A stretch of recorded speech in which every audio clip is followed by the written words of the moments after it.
we had these conversations about the gospel and about our faith and about religion. There's only so much we can do in our heads. People will often come to me asking for answers to problems that they have in life, but I've often thought that it's living through those things. I mean, we can discuss it with friends, and find a way forward, but the answer comes, I think, in living it. Hello and welcome to ChatCTK, a new podcast exploring life and faith at Christ the King Catholic Church in Nashville, Tennessee. I'm your host, Jon Stotts, Director of Adult Faith Formation here at CTK, and in our second episode, we return again to chat with the pastor of Christ the King, Father Dexter Brewer. We talk about the parable of the weeds and the wheat in this Sunday's upcoming gospel, and the importance of letting go of our control over the good and evil that arises in the midst of living. Thanks again for agreeing to do this. Sure, gosh. So we left off last week. I think had an interesting discussion about seeds and planting. And then we got to Sunday night where I attended the 6 p.m. Mass. And you told a story about a man who had been making a mess of his life, and his friends tried to help him. And he ignored them, and disaster ensued. Can you say a little bit about what happened between, the beginnings of your ruminations last week on the gospel and where you ended up? Was there a point at which things had solidified and you knew what you were going to talk about, the story you were going to tell, the quote that you opened with from Hemingway? Well, as I was saying, it's kind of a process, and the conversations like this help it along. But then along the way, I'm looking for something to hit me in the stomach, something to punch me, because that's when I know that there's something, a moment, to impart, the Spirit somehow working. So after our conversation, I woke up. I forget which day. Maybe it's Friday, Saturday, and this image of these friends came to mind, and the power of this guy being unable to receive their message, even though it was a message of life. It was a word of hope, word of life. That struck me as I was trying to figure out kind of what is it about these different kinds of soil that makes one fertile and fruitful, and the others kind of not so much so. And that story, at least for me, suggested that there is something that sometimes keeps us from being able to receive the gospel, the word. And so I kind of jumped off from there. Is that what often happens for you? You do some of the work of thinking through things. That's exactly what happens. Right. And then overnight, right. Things. Something, right. And it often is, as in this case, though the thought had always been there, it is often something very different from where, at the end, from what it was at the beginning. First ruminations, first discussions, and all. Right. But though it doesn't always work, I try to speak only what the Spirit gives me to speak. Right. And like I said, it's never information, but it's always something that punches me. I was thinking about that as you shared last week, that the homily is not information, that it is something meant to open us to God unfolding, especially in the Eucharist. And I was comparing that in my mind to my experience of preparing lectures, in academia, and how different it is to figure out what information I need people to have, right, or what it must be like to prepare. And that's why I can't do that. My mind won't work that way. I've had to recognize that. I'm not a teacher. I can't put things together in a way to teach someone something that they need to know. I've never been able to do it. But it would drive some people mad not to have control, because it very much seems like in your process, you don't have a lot of control over what's going to come to you. Have you ever had, a Saturday night where you really don't know what, Oh, yes. Oh, yes. And that's pretty scary, Sure. especially when you have a congregation that are expecting things. And I say to myself, well, maybe I can say, well, I really don't have anything to say about this. Yes. But then something comes, like I said, it's not always as fruitful. It's not always as helpful as I would hope. But yeah, there are times it's very close, and I think, oh my God, the Spirit isn't working. Yeah. And it, like I said, it's not about information. So I'm waiting for something to be moved within me to know. Yeah. And, well, you say the Spirit isn't working, but in mundane life, I can think of many examples where I ignored the Spirit working precisely to tell me to shut up,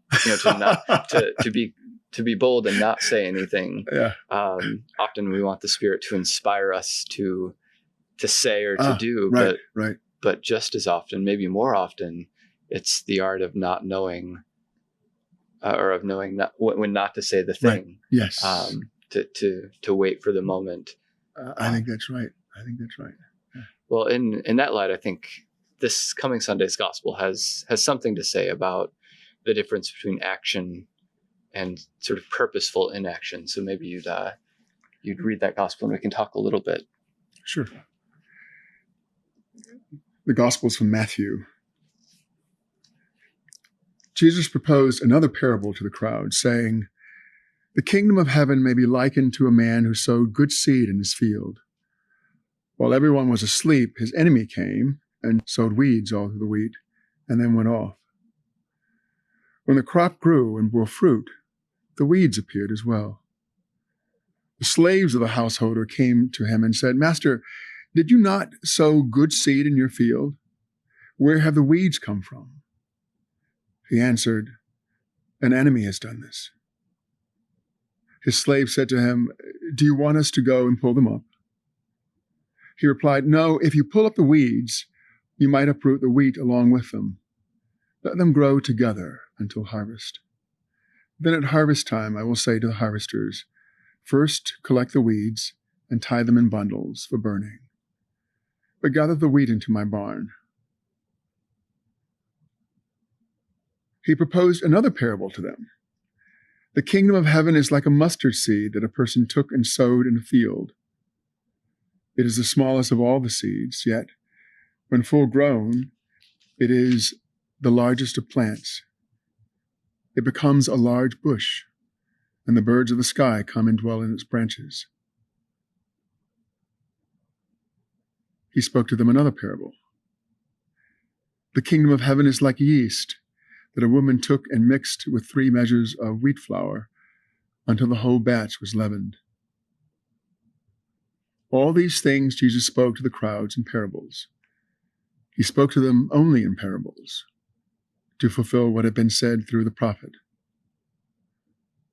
'I will open my mouth in parables. I will announce what has lain hidden from the foundation of the world.' Then, dismissing the crowds, he went into the house. His disciples approached him and said, 'Explain to us the parable of the weeds in the field.' He said in reply, 'He who sows good seed is the Son of Man. The field is the world, the good seed the children of the kingdom. The weeds are the children of the evil one, and the enemy who sows them is the devil. The harvest is the end of the age, and the harvesters are angels. Just as weeds are collected and burned up with fire, so it will be at the end of the age. The Son of Man will send his angels, and they will collect out of his kingdom all who cause others to sin and all evildoers. They will throw them into the fiery furnace, where there will be wailing and grinding of teeth. Then the righteous will shine like the sun in the kingdom of their Father. Whoever has ears ought to hear.'" The Gospel of the Lord. Praise to you, Lord Jesus Christ. As you were parable. saying, sometimes the best thing to do is nothing, right? Yeah. Right. Yes.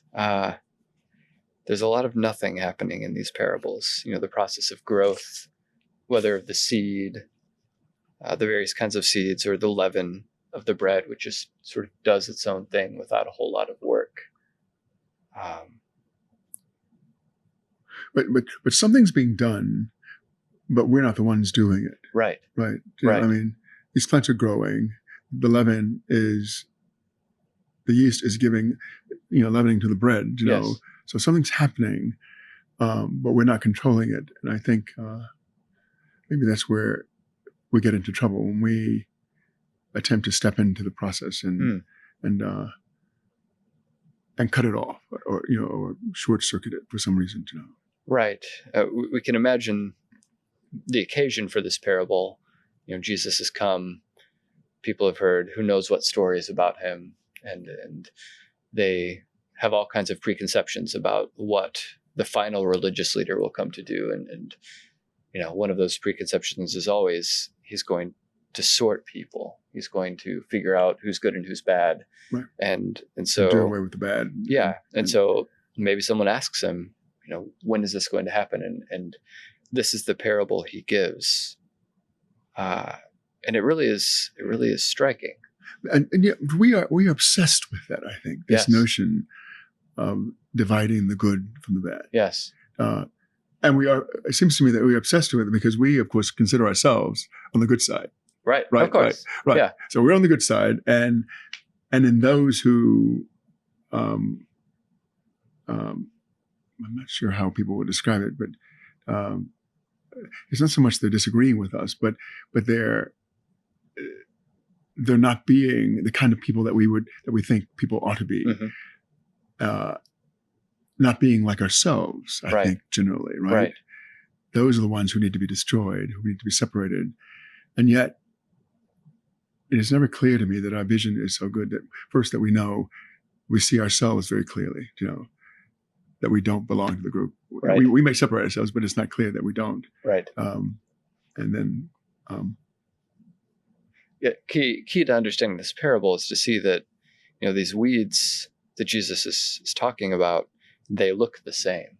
That's the very problem, that if you have two plants that, you have a good plant, or a plant that's going to be able to produce food, and then you have a plant that has become a lookalike plant, precisely probably because it allows it to grow in these early stages, you can't tell the difference. Right. And so it's not until the end, until fruit has happened, that we're able to tell the difference between this weed and this weed. But of course, then it's too late, because they've been growing all along. Is it possible that you were saying, okay, so that they look alike, and these plants, and we can only really determine which is which once we see the fruit of the thing, once it's grown a bit, Is it possible that a weed can become wheat?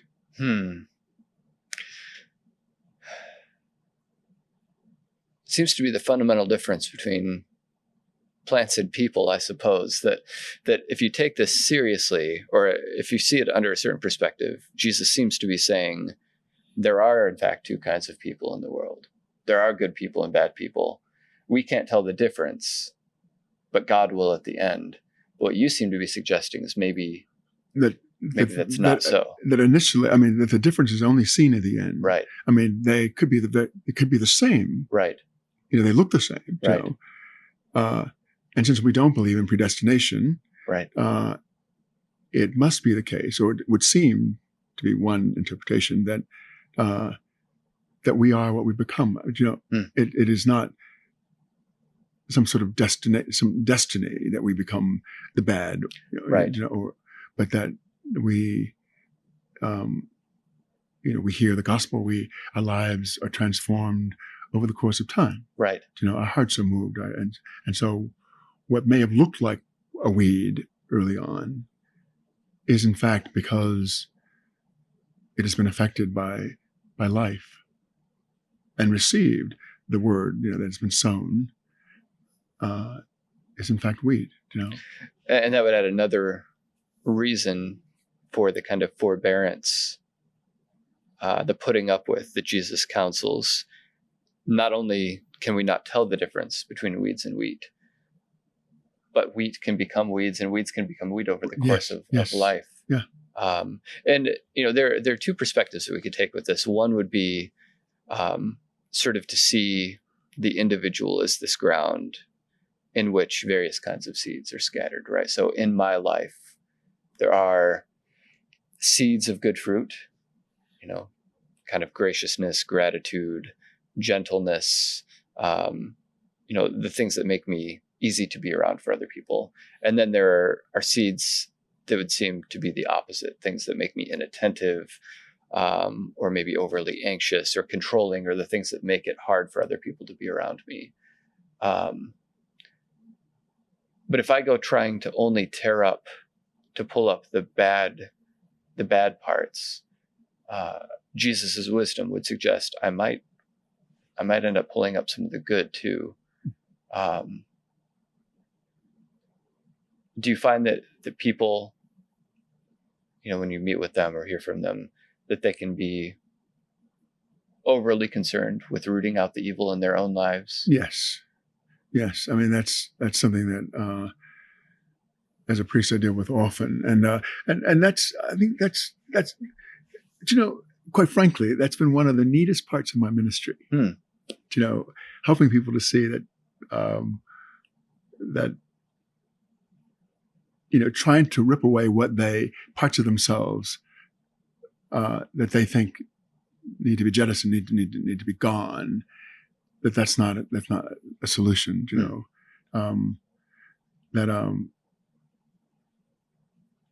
The Spirit has a way of working, even with the weaknesses of our life, or the things that we don't have much time for, or don't find of any value. The Spirit has a way of working with those and bringing us to a place that we never imagined we could be. Yeah.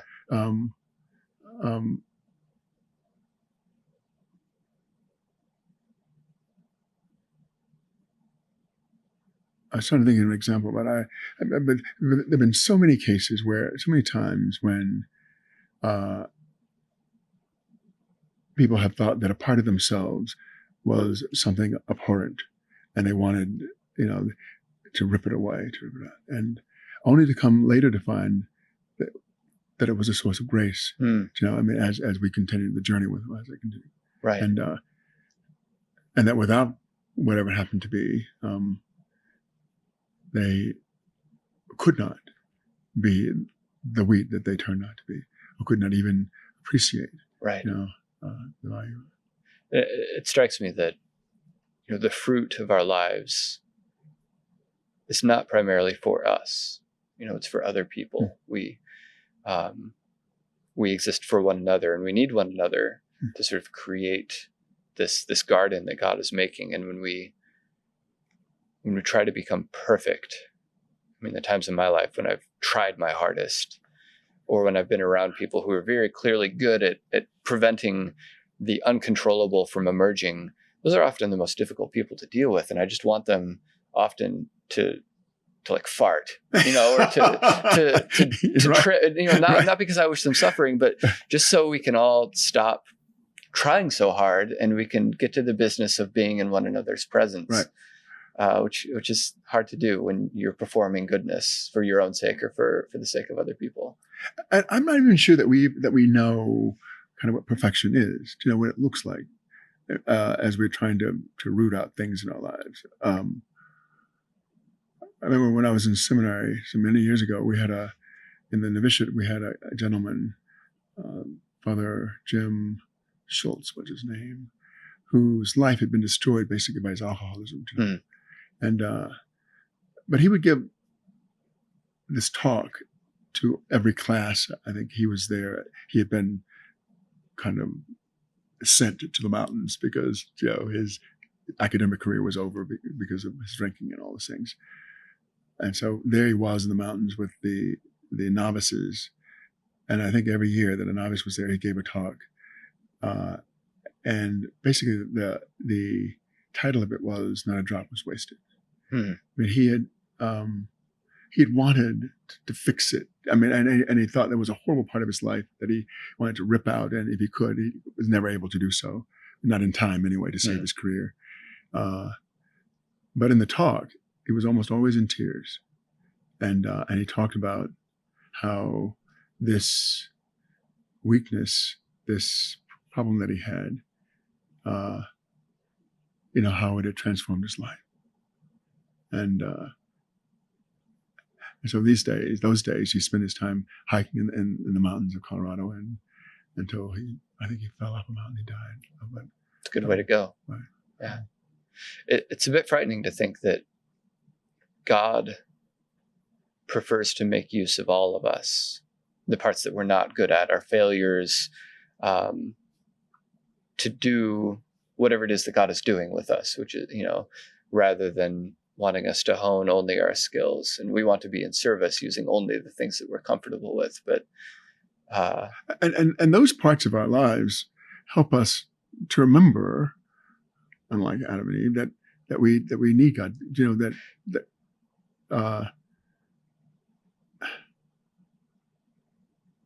That we're not God. Yes. And that in itself, as I said, I think a couple of weeks ago at Mass, that's great wisdom in itself. I'm Right. not God. I don't need to be God. Right. I'm flawed. I had these. I am Dexter. I am, and all that makes up Dexter. Along with the good things and the bad things, and but all of it makes me who I am. Right. Right. And to do away with any part of it, I think I'd be diminished somehow. Well, it seems like a corollary to Jesus's lesson here that we are not very good at telling good from evil, despite our insistence that we can. The insistence that, as you just mentioned, sort of Adam grasping at the tree of good and evil, saying, I can figure this out without God's help. It also suggests that we don't know what God is either, because, and of course, the promise given to us in the gospel that we celebrate at every Eucharist is that God is slowly turning us into God. It's just that we don't know what that is. We think we know what God is, so we think we know what good and evil are, and we can set about our program of making that happen. But we're confused about it all, actually. And if we would only let go, as Jesus says, let them grow together. Right. It's interesting that the same word that Jesus is using here to say, let them grow, this sort of permissiveness, it's the very same word that we use in the Our Father when we ask God to forgive us our sins. It literally means to let them go, to not pay them any heed, to just let them be, don't punish us as we let other people's evil sort of go along. But doesn't that mean that we all become just lazy, awful people if we go around putting up with other people's evil instead of stopping them? I mean, is this a sort of... I think that's what we feel, right? I mean, I don't think so, though.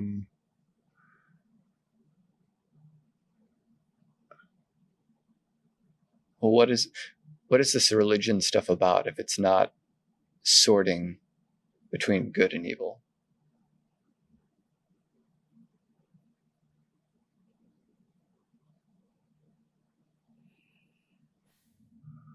Well, that would seem to be the question, wouldn't it?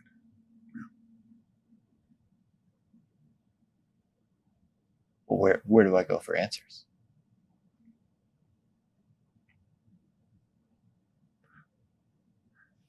I think life, we had these conversations about the gospel and about our faith and about religion. There's only so much we can do in our heads. People will often come to me asking for answers to problems that they have in life, but I've often thought that it's living through those things. I mean, we can discuss it with friends, and find a way forward, but the answer comes, I think, in the living it, and it's not something that we come to with our brain. there's something that we kind of know with our hearts, because of what's been lived, what we've been through. At least that's been my experience. And sometimes it's something that I couldn't even explain to somebody else. It's something that they've got to experience as well. They need to live through as well. Yeah. So. And as you pointed out, that phrase, "Let them grow together." That's in the parable. They're words which the master has given to his servants, and that should be enough. Let them grow together. I think you pointed out at some point too in our earlier discussion this business of deciding then in the end who belongs and who should be separated and who should be thrown into the fiery furnace. That's really the work of angels. That's not the work of human beings. Though we try to grab that, to usurp it for ourselves. Right. It's not really our business. Right. Okay. Well, once again, we look forward to seeing what shows up on Sunday, how this grows, and thanks again for sharing. Absolutely. Thanks. Thanks for listening to ChatCTK, a new podcast exploring life and faith at Christ the King Catholic Church. Future episodes will feature interviews with CTK parishioners, staff, and clergy about their experiences of God, Catholicism, and faith in everyday life. You can find new episodes at ctk.org/chatctk, or you can subscribe to this podcast using Spotify, YouTube, or your favorite podcast app.